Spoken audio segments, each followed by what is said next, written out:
이기는 투자 전략 2부 시작하겠습니다. 오늘 야간 선물지수 0.4% 이상 상승이었습니다. 코스피 다시 2040선까지 회복 기대감은 열려 있는데 오늘 글로벌 증시 반응 보면 추가적인 상승을 조금 더 욕심낼 수도 있을 듯 싶죠. 어떤 이슈가 또 시장을 좌우하게 될까요? 시장 5가지 키워드 살펴보면서요. 이기는 투자 전략 2부 이제 본격적으로 시작하겠습니다.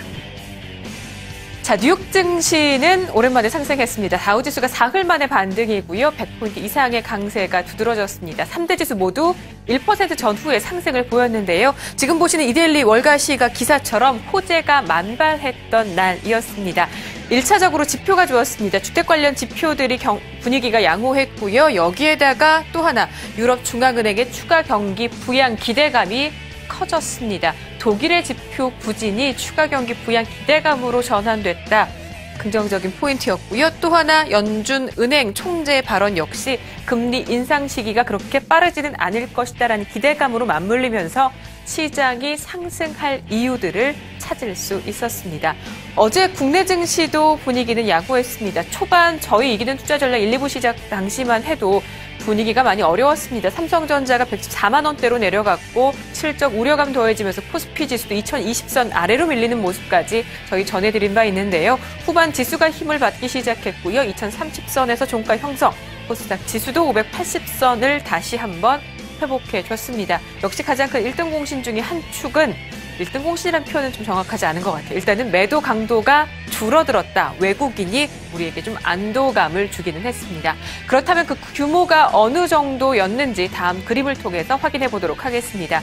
최근 4나흘 연속 1,000억 원에서 2,000억 원 이상의 매도를 보였었던 유가증권 시장에서의 외국인 어제는 200억 원 정도로 10분의 1 수준의 매도 축소가 있었습니다. 여기에 더해서 기관은 제 역할을 보여주면서 매수 강도를 크게 늘려줬고요. 기관 1,200억 원, 1,300억 원 가까운 순매수 보여주고 있는 가운데 기관을 구성하고 있는 투신, 연기금, 금융투자 나란히 매수에 동참해주면서 수급적으로는 그래도 한 곱이 부담을 덜어내는 상황이었습니다.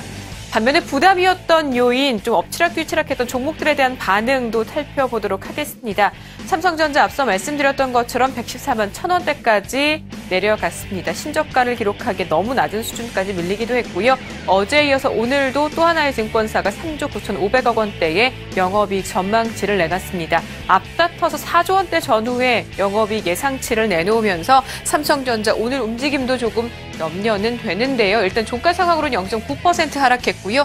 그 이외 대형 IT주들의 움직임 보시면 급등락이 상당히 현격하게 차이가 나는 모습을 보실 수 있습니다. 삼성 SDI가 실적에 대한 우려감이 동반되면서 삼성 전기까지도 더해지면서 큰 폭의 하락을 보였고요. 이 가운데 SK 하이닉스가 큰 힘을 받았습니다. 역시 3분기 실적 영업이익 1조 2천억 원 이상에 따른 기대감은 여전히 유효하고요. LG 디스플레이가 애플과 관련된 모멘텀 힘을 강력하게 받으면서 어제장 LG 디스플레이 6% 이상 상승을 보였습니다. SK 하이닉스, LG 디스플레이 모두 기관 쪽에 강력한 매수가 힘이 더해졌다라는 점 역시도 중요한 힘이 됐던 상승의 포인트였습니다. 다음 종목도 하나 살펴볼까요?